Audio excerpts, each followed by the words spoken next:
নমস্কার বন্ধুরা, শম্পার পাঁচফোড়নের গল্প রান্নাঘরে আপনাদের স্বাগত জানাই।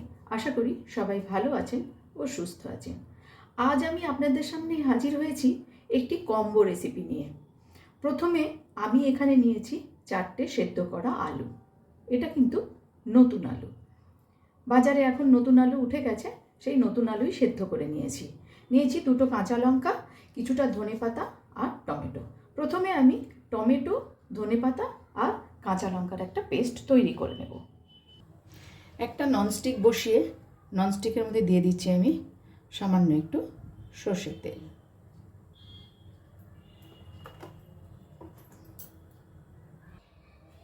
তেলটাও ভালো করে গরম হয়ে গেছে।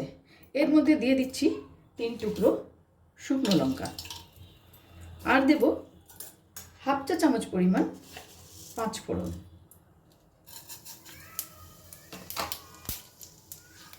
ফোড়নটা একটুখানি নাড়াচাড়া করে নেব।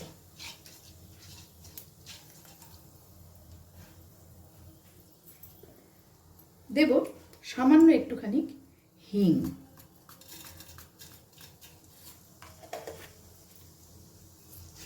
হিংটা দিয়েও কিন্তু নাড়াচাড়া করে নিচ্ছি।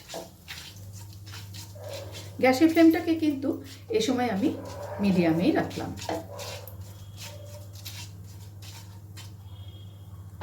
এখন এর মধ্যে দিয়ে দেব লঙ্কা গুঁড়ো,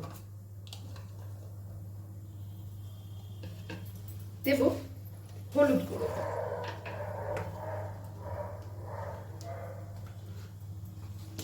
ভালো করে একটু নাড়াচাড়া করে নিচ্ছি। সামান্য একটুখানি জল দেব যাতে মশলাটা পুড়ে না যায়।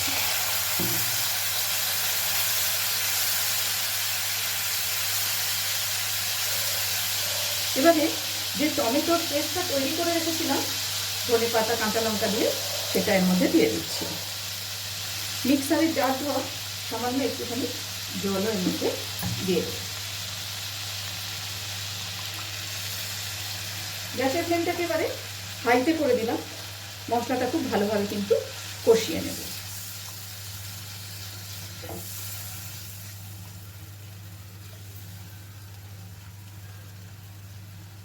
এখন এর মধ্যে দিয়ে দেব পরিমাণ মতো লবণ।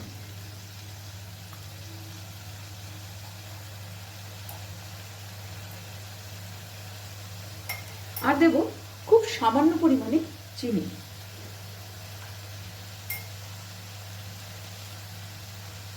ঠিক এই পরিমাণ চিনি দিয়ে দেব। যতক্ষণ না তেল বের হয়ে আসছে মশলা থেকে, ততক্ষণ পর্যন্ত কিন্তু মশলাটা কষিয়ে নিতে হবে। মশলা থেকে তেলও প্রায় বের হয়ে এসেছে, এমন সময় দেব হাফ চা চামচ পরিমাণ ধনে গুঁড়ো আর দেব বেশ কিছুটা কসৌরি মেথি। এটা দিয়েও খুব ভালো করে নাড়াচাড়া করে মিশিয়ে নেব।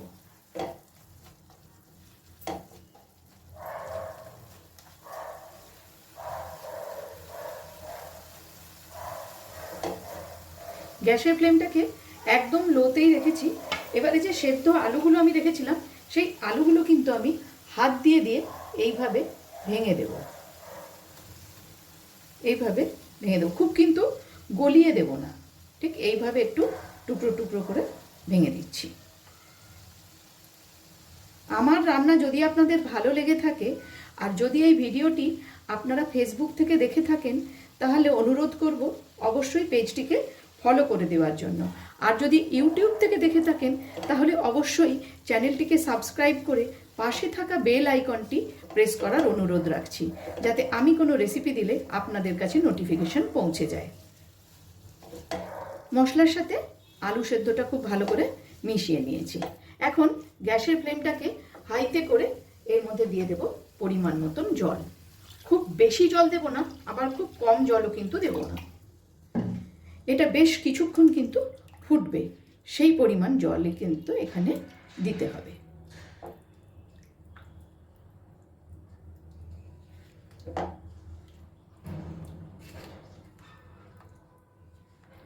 প্রায় ঢাকা দিয়ে দেব। তো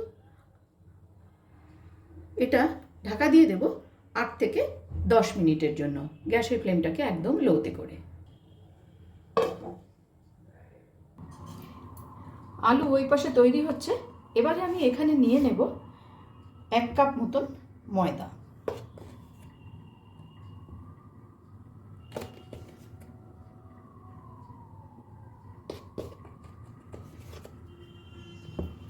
এক কাপ ময়দা নিয়ে নিলাম। দিয়ে দিচ্ছি 2 চামচের একটু বেশি পরিমাণ সুজি। দিয়ে দেব পরিমাণ মতন লবণ। দেব 1 চা চামচ পরিমাণ ধনে গুঁড়ো।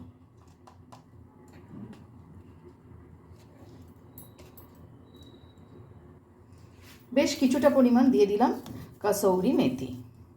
কাসৌরি মেথির পরিমাণটা কিন্তু সামান্য একটুখানি এখানে বেশি দিতে হবে। দিয়ে দিচ্ছি ময়ামের জন্য সাদা তেল। সব কিছু খুব ভালো করে মিশিয়ে নেব।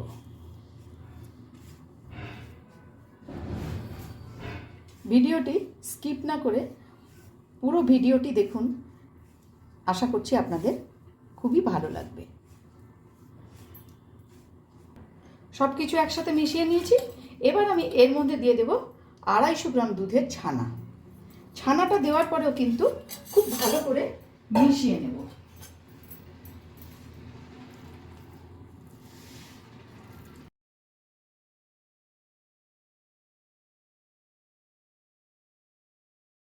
এখানে কিন্তু আমি আলাদা করে জল ব্যবহার করব না। ছানা কাটানোর যে জলটা, সেই জলটাই আমি এখানে ব্যবহার করব। ছানা কাটানোর অল্প একটু জল এর মধ্যে দিয়ে দিচ্ছি।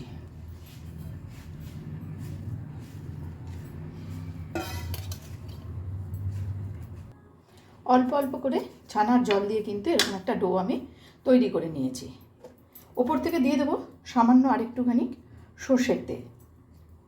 ওপর থেকে দিয়ে দিলাম আর একটুখানি সাদা তেল। এবারে এটা ভালো করে একটু লাগিয়ে প্রায় 10 থেকে 15 মিনিটের জন্য আমি এটা ঢাকা দিয়ে রেখে দেব। ততক্ষণ দেখে নেওয়া যাক আমার আলুটা কতদূর তৈরি হয়েছে।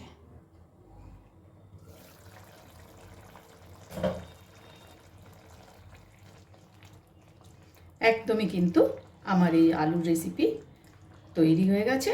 ওপর থেকে দিয়ে দিচ্ছি কিছুটা পরিমাণ ধনেপাতা কুচি। গ্যাসের ফ্লেমটাকে অফ করে স্ট্যান্ডিং টাইমে রেখে দেব।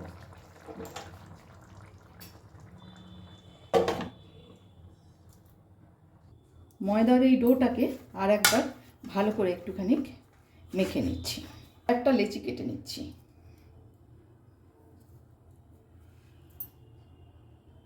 খুব সামান্য একটু আটা ডাস্ট করে আমি লুচিগুলো বেলে নেব।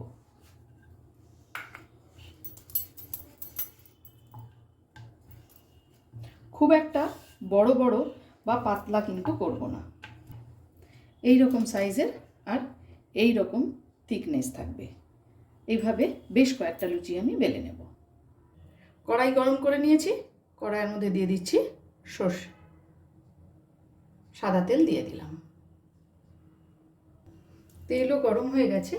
গ্যাসের ফ্লেমটাকে এ সময় আমি মিডিয়ামে রেখেছি। এবারে একে একে লুচিগুলো আমি ভেজে নেব।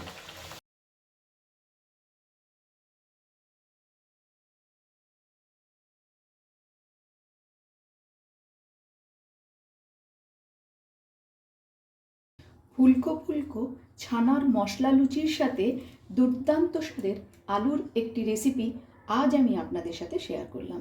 ভিডিওটি আপনাদের কেমন লাগলো অবশ্যই কমেন্টস করে জানাবেন। আজ তাহলে এই পর্যন্তই। দেখা হচ্ছে সামনের ভিডিওতে অন্য কোনো রেসিপির সাথে। ভালো থাকবেন, সুস্থ থাকবেন।